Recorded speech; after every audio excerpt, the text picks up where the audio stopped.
Vamos abrir nossas Bíblias em Atos, capítulo 2, versículos 42 a 47. Está escrito: E perseveravam na doutrina dos apóstolos e na comunhão, no partir do pão e nas orações. Em cada alma havia temor, e muitos prodígios e sinais eram feitos por intermédio dos apóstolos. Todos os que creram estavam juntos e tinham tudo em comum. Vendiam as suas propriedades e bens, distribuindo o produto entre todos à medida que alguém tinha necessidade. Diariamente perseveravam unânimes no templo, partiam pão de casa em casa e tomavam as suas refeições com alegria e singeleza de coração, louvando a Deus e contando com a simpatia de todo o povo.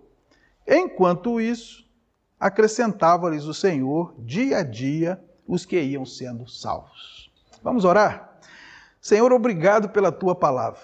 Nós reconhecemos e confessamos que ela é a verdade. Nós curvamos a ela todas as nossas opiniões, interpretações, pensamentos e sentimentos. Queremos, ó Deus, que o Teu Espírito venha falar ao nosso coração o que nós precisamos ouvir nessa noite. E que o Senhor cuide, ó Deus, deste ambiente, não só da nossa segurança, como também nos dê um momento tranquilo, sem ruído, sem confusão, para que possamos aproveitar ao máximo tudo aquilo que o Senhor tem para nós.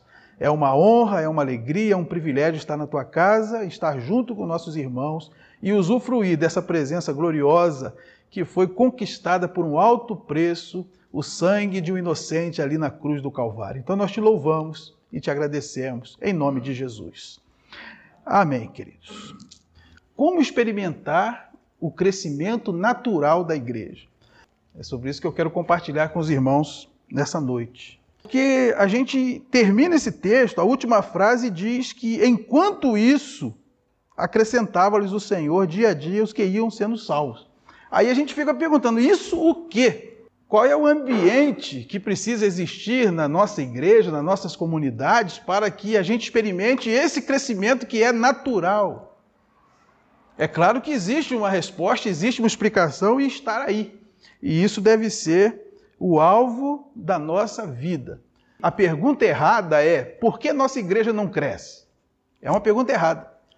A pergunta certa seria, o que impede a nossa igreja de crescer? Porque o crescimento vem de Deus. Não tem para onde correr.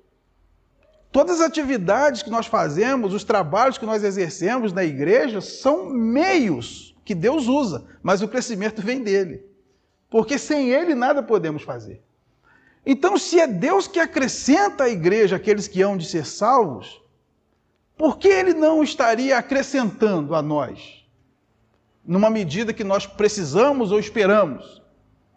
E essa é uma preocupação que nós devemos ter como igreja, porque nós estamos nesse mundo para buscar os adoradores que Deus procura, a fim de que ele tenha a adoração que merece.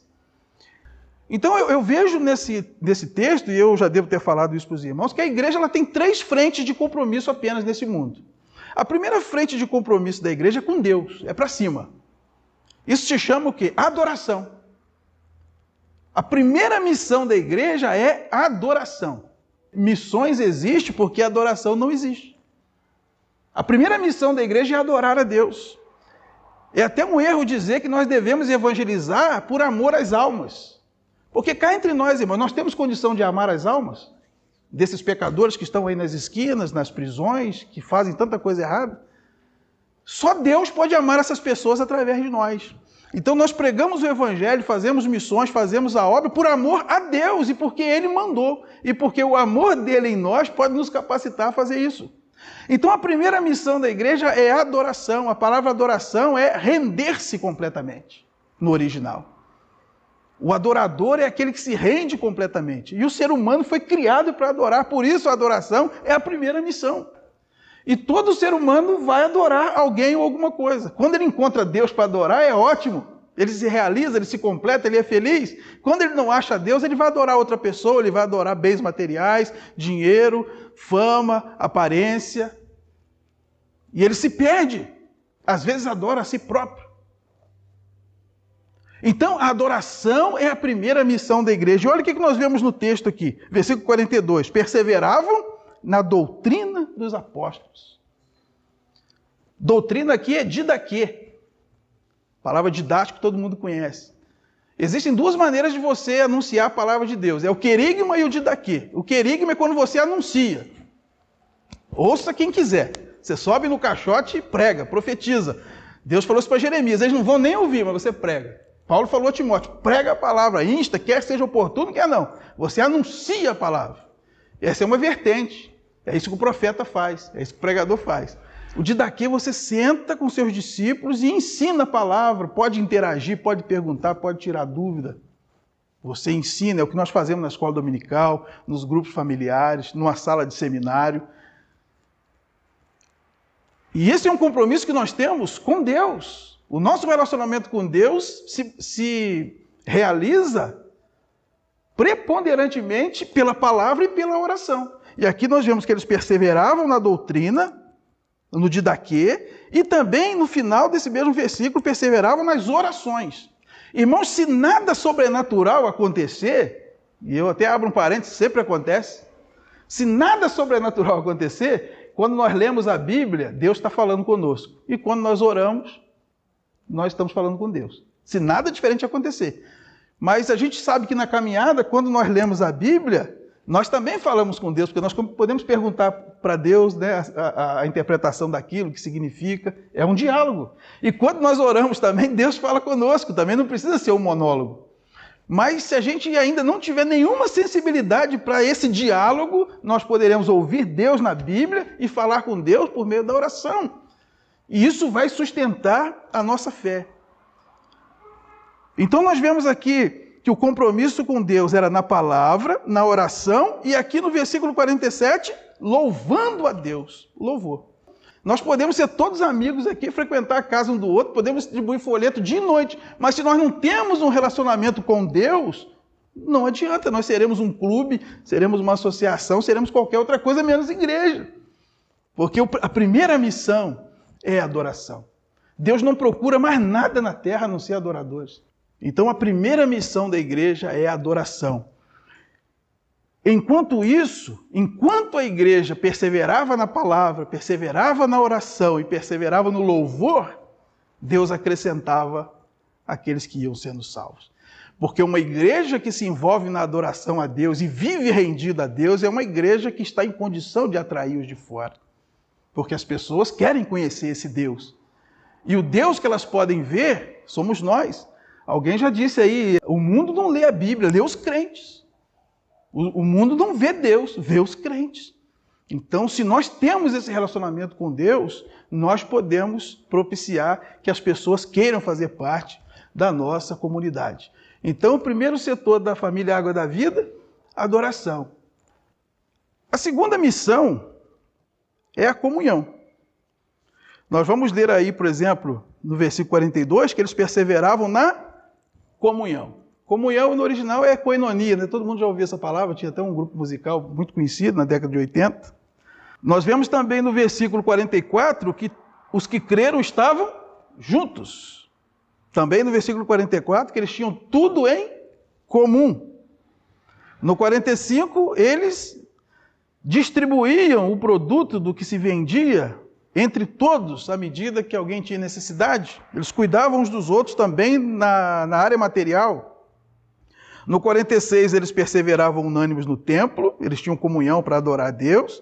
Eles partiam pão de casa em casa e eles tomavam suas refeições com alegria e singeleza de coração.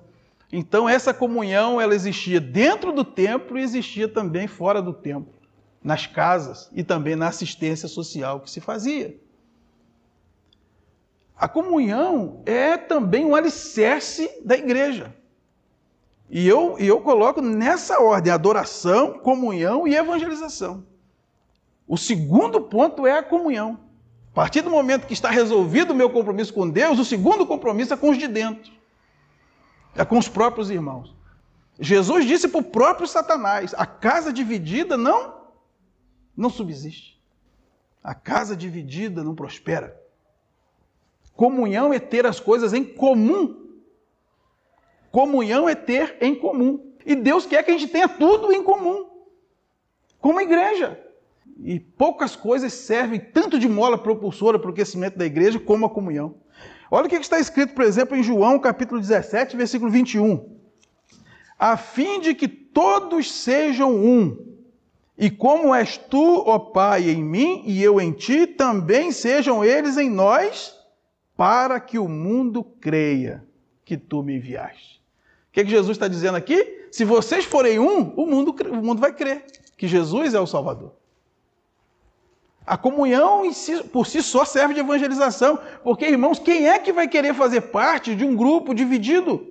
Quem é que vai querer pertencer a um lugar onde as pessoas não se entendem, onde as pessoas vivem se degladiando, onde não há comunhão? Quem é que gosta de morar numa casa que é briga, é confusão? Quem é que gosta de trabalhar num ambiente de empresa que é confusão atrás de confusão? As pessoas não vão querer fazer parte da família Água da Vida se nós não vivemos ali uma comunhão. Claro que é uma comunhão de pessoas imperfeitas. Para isso Deus já deu a solução, que se chama perdão. Tem todo um processo quando alguma coisa escapa. Porque todo pecado é um atentado contra a comunhão, vocês sabem disso. Pode ler os 10 mandamentos. Os 4 primeiros atentam contra a comunhão com Deus e os outros 6 contra a comunhão com os irmãos. Todo pecado é contra a comunhão. Porque Deus é uma comunhão, Pai, Filho e Espírito Santo. E Ele quer que essa comunhão se multiplique na terra. Ele diz aqui que eles sejam um como eu e o Senhor somos um. Vocês já viram o Pai, Filho e Espírito Santo brigando por poder? Por lugar? Poxa, estão falando muito o nome do Espírito Santo lá na terra. A gente tem que ver isso aí. Jesus disse que vê a mim e vê o Pai. Toda a glória do Filho é a glória do Espírito, toda a glória do Espírito é a glória do Pai, porque os 3 são um. E Jesus diz, eu quero que na igreja vocês sejam um, como nós temos essa comunhão aqui no céu, porque um dia isso vai culminar lá. Se a gente não resolver aqui, vamos ter que resolver lá. Não tem outro meio. Então a comunhão faz com que as pessoas creiam. Às vezes as pessoas vêm para a igreja, em princípio, pelo ambiente que ela vê, de paz, de amor, de harmonia, de comunhão. Aí depois que ela vai entender o espírito da coisa, mas se ela vem, ela está aqui, ela está ouvindo. Ela está sendo tratada e ela pode se converter. Então, se nós queremos, que a família Água da Vida cresça cada vez mais, precisamos nos esforçar para viver em comunhão. A nossa primeira missão é com Deus, a segunda missão é com os de dentro. E em terceiro lugar, nós temos um compromisso com os de fora também. Resolvida a questão com Deus, a comunhão está bem encaixada, aí nós podemos pensar em evangelizar os de fora. Porque é Deus que acrescenta, mas Deus ele age no tempo e no espaço. E ele mesmo deixou escrito, lá em Romanos capítulo 10, versículo 9, que a fé vem pelo ouvir, e ouvir a pregação da palavra. Então, como ouvirão se não há quem pregue? Como crerão naquele de quem nada ouviram? Então, a gente precisa pregar. Na salvação do homem, existem 3 agentes. O crente que prega e ninguém mais prega. Os anjos queriam fazer isso e Deus não deixou. Pedro vai dizer que os anjos anelam para escrutar, Deus disse, não, isso é missão da igreja. O crente prega, o Espírito Santo convence e o pecador responde. Tá? A gente não pode querer fazer o papel do Espírito Santo e querer convencer os outros, porque aí você vai ficar aquele crente chato que ninguém vai querer conversar com você mais. Nosso papel é pregar. E nós não temos que trazer as pessoas por palavra persuasiva de sabedoria humana. Paulo já disse isso. Tem muita gente que vai para a igreja convencido, porque ouviu um bom pregador, um bom coral, e ele se convenceu e veio, mas ele não foi transformado, porque a transformação é nascer do Espírito. Quando a pregação da palavra é dada, o Espírito Santo convence o pecador do pecado, da justiça e do juízo, e o pecador dá a resposta. Quem se converte é o pecador. O crente prega, o Espírito convence, e ele vai dizer se ele quer ser um adorador ou não. Esse é o plano.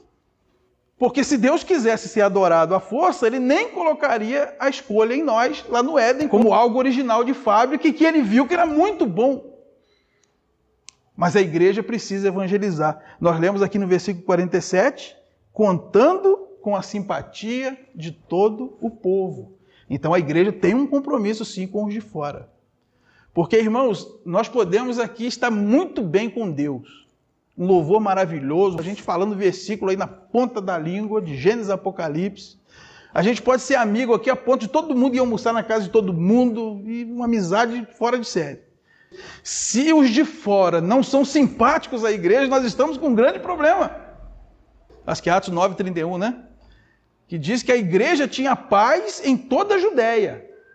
E, louvando ao Senhor com alegria, no conforto do Espírito, crescia em número. O crescimento natural, esse que Deus faz acontecer, vem quando a igreja vive a vida cristã e cai na graça do povo. Nessas igrejas, os membros têm uma visão missionária. Eles entendem que a igreja está naquele local por um motivo.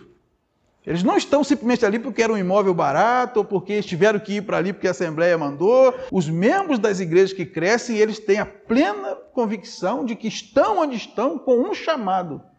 Eles estão ali com um motivo, então eles se importam com a realidade do povo ao redor.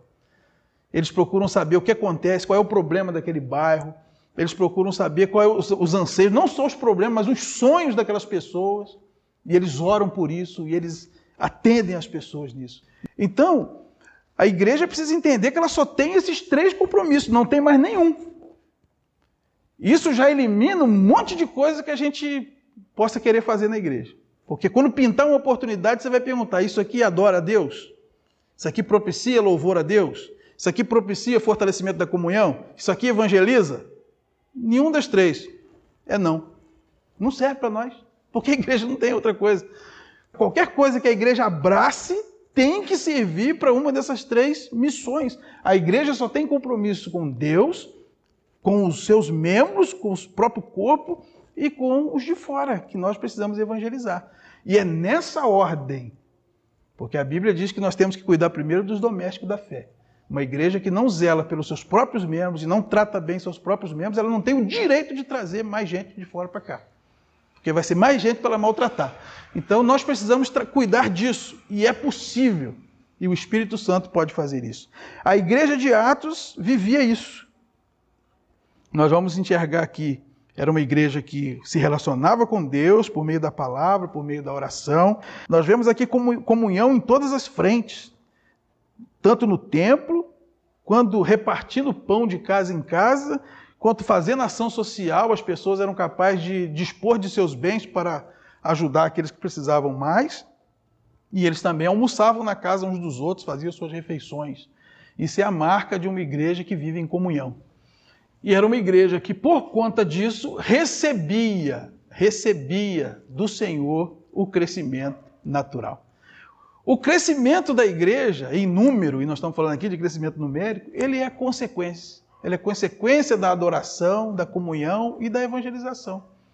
O crescimento nunca pode ser causa. Botar o crescimento como causa, como meta, é o rabo balançando o cachorro. É uma inversão de valores completa.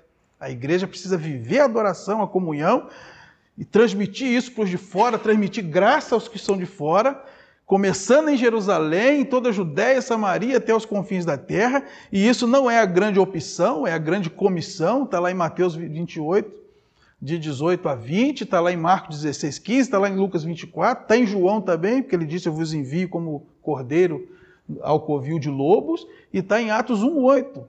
E não é uma coisa de cada vez, é tanto em, como em e até em. Se a igreja entender isso, dedicar seus esforços, seus recursos, sejam recursos humanos, sejam recursos materiais, nesse tripé que mantém uma igreja forte, com certeza, nós vamos prevalecer e nós vamos de fato ser igreja. Igreja relevante, igreja que faz a diferença. O meu desejo é que a família Água da Vida também se expanda aqui nessa localidade e seja um referencial para aqueles que buscam Deus, para aqueles que querem Jesus nas suas vidas. Amém?